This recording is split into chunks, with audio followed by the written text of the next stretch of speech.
So when you talk about exercise, just adding half an hour of low intensity exercise, that means just walking maybe half an hour or 20 minutes or 20 minutes or 15 minutes of brisk walking can actually improve your mood. And people, especially suffering from seasonal affective variant of depression, they might benefit by going out into the sun, because we human beings are basically made for the day. And of course, sunlight has its own benefits for us as well, apart from the vitamin D and the light sensitivity it gives us. Some things we can do for motivation and habit forming. You can ask a friend or a loved one to motivate you to form a scheduled time period that you can go together. You can go in groups to keep yourself motivated. It's always a good idea to start with small steps, take baby steps, and just start off. So if you're planning on going for maybe like walking an hour, maybe you'd want to start off small, maybe just 5 minutes, and then 10 minutes. And then because the most important thing is that you need to get the ball rolling. So unless you get it rolling, you are not going to, because in that state of mind, when you're depressed, you might be like, everything seems like a mountain. You have to climb over it. And just starting with the smaller steps can actually get you into the flow. So these are some things about exercise. Again, getting more sleep is very important. Getting good sleep, good sleeping hygiene practices involve, something as simple as trying to limit your caffeine. I do understand that caffeine is, some of you might be very much dependent on caffeine as well.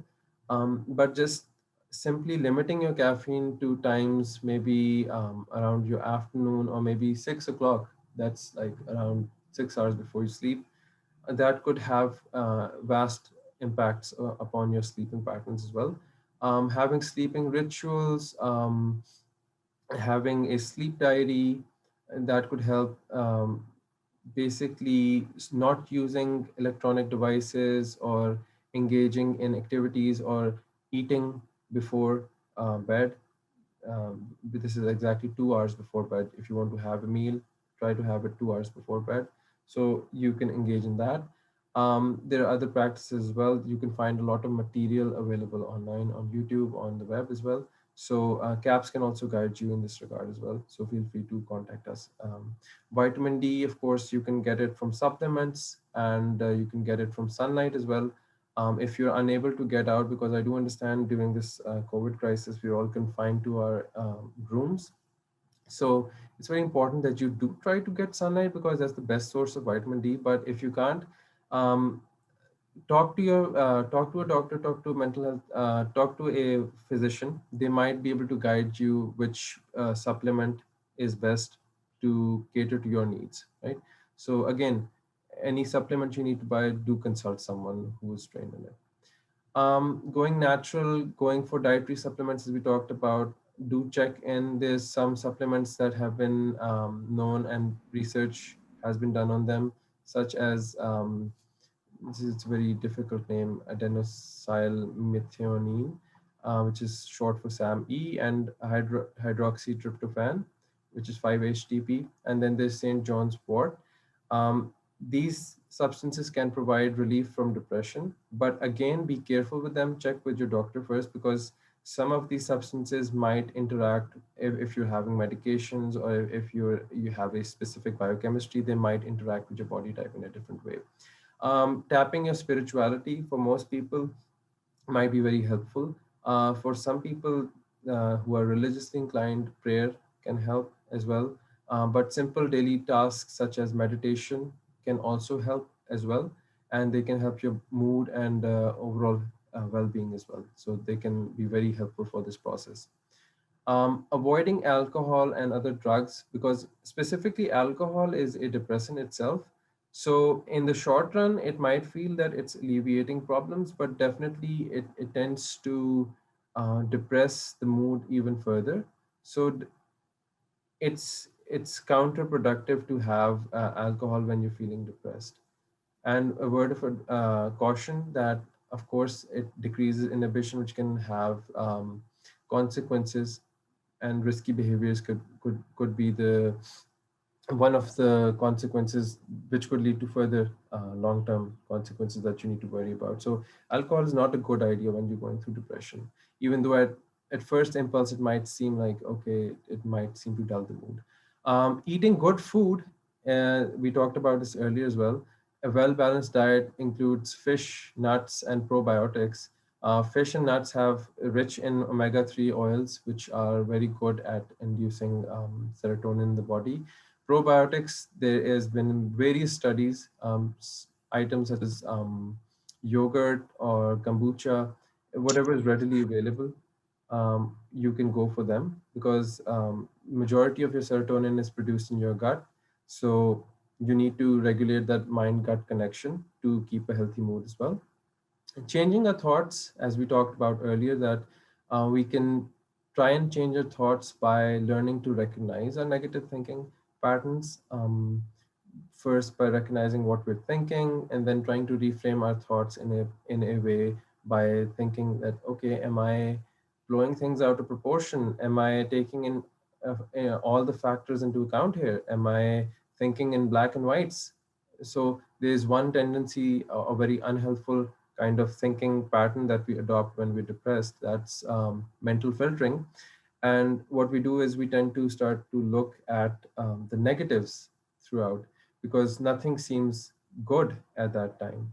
So at that time, it could be a good idea or a good exercise to remind ourselves that, okay, there's been ups and downs. And of course, if you engage in a gratitude journal as well, that could help you out as well. So these are certain things you can try out. Stress is very important. Handling stress, and especially I do understand university students have a lot of stress on their plate, handling academics, meeting deadlines. So it's very important that you somehow deal with your stress because it's one of those things that people tend to ignore till the last moment. And a lot of students also tend to go with this belief that stress motivates us, and I do believe stress motivates you to a certain level, but you don't want too much stress that you can't handle anything. So there's things that you can go with, simple tricks, simple techniques such as time management, meditation, biofeedback training, which includes deep breathing, um, just for 3 to 5 minutes or more if you want to. Simply breathing in for 4 counts, holding, and then releasing for 4 counts. That's box breathing. There's a 7-11 variation where you breathe in for 7, exhale for 11. So there's multiple variations you can find online. And of course, you can contact App Center as well. We can guide you. You can send us an email. You can schedule a meeting with the counselor, whatever suits you. Again, physical activity is very important to blow off stress as well, as well as helping out with boosting endorphins and other helpful chemicals in your body to ward off depression. There's also a small exercise. It's a mindfulness-based exercise that you can do. It's a progressive muscle relaxation where you tense muscles starting from your forehead to your jaw, and then slowly work way down to different muscle groups, and then you release them. So it's a short exercise, which very helpful, a lot of benefits in the long run if you're consistent with these things. You can find videos online as well. Finally, tending to your social life is a very important thing. Reach out to friends, family members, join support groups, schedule activities with your friends, volunteer in causes. And I do understand it's a bit difficult in this COVID crisis, but we need to make the best of our resources.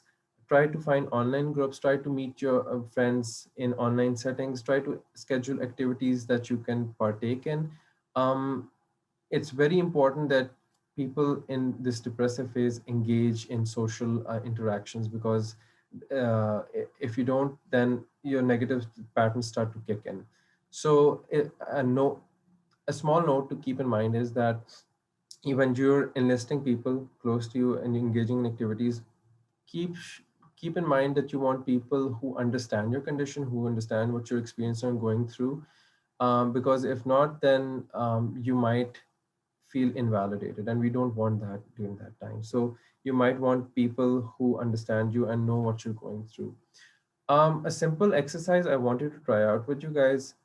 Maybe you could just take a second, a few minutes, and just try this out. So I just want you guys to just sit comfortably for a moment.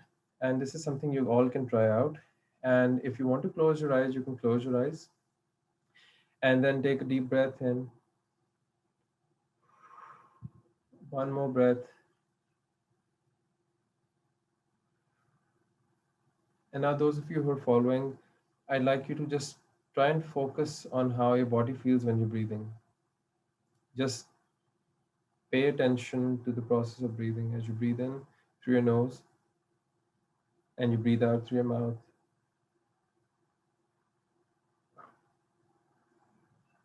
And just pay attention to the process where the air enters your nose, goes into your lungs, and then you exhale and the air comes out. And during this time, your mind will start to wander. There might be thoughts in your mind about the future, about this moment, about some things you need to get done, some things from the past. But as soon as you realize your mind has started to wander, simply bring your attention back to the breath.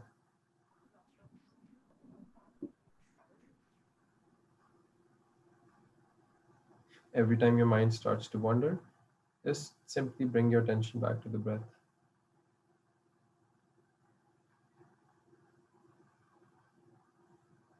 Right. So I planned on doing this for a longer time, but since we're a bit short on time, this is something that you can practice for 1 minute, 2 minutes, or maybe even an hour or 30 minutes, whatever suits you, but something that can really help you out. So helping out others, this is something that you want to be mindful of. That if you want to help out someone you know who's going through depression, the best it would be in your best interest to listen to them rather than trying to find solutions for them, trying to offer them advice. Help them find support because sometimes people are hesitant in this phase of mind and they are very um, they're not in a state of mind where they're looking for solutions or the world seems like a bleak place. So help them find solutions, support them if they're going for therapy. Take care of yourself because it can be very draining if you're helping out and consistently being there for people who you care about going through depression. Learn about depression on your own. Attending workshops like these or webinars like these might help you out as well. Offering help with everyday tasks to individuals going through depression. Extending loose invitations, meaning you might want to extend them, you can join in for an activity or something. But again, loose invitation in this regard that so as not to make them feel bad that they had to come, and because we need to keep in mind that people are going through a tough time and they start to feel guilt if they are unable to keep commitments. Being patient is very important, because it takes time to get this phase over with. And staying in touch, just defining your boundaries and staying in touch consistently, maybe once a week, twice a week, you're just touching base with the person, a friend, letting them know that we are there. And then things not to do, don't take things personally, because they might say things to you that they don't mean that moment. But again, we have a tendency to take things personally. Don't take them personally. Don't try to fix things. Don't try to give unsolicited advice. Don't minimize or compare their experience with others, because it can be very invalidating for a person going through depression. And don't take a stance on medication, because for some people it might work, for some other people it might not work.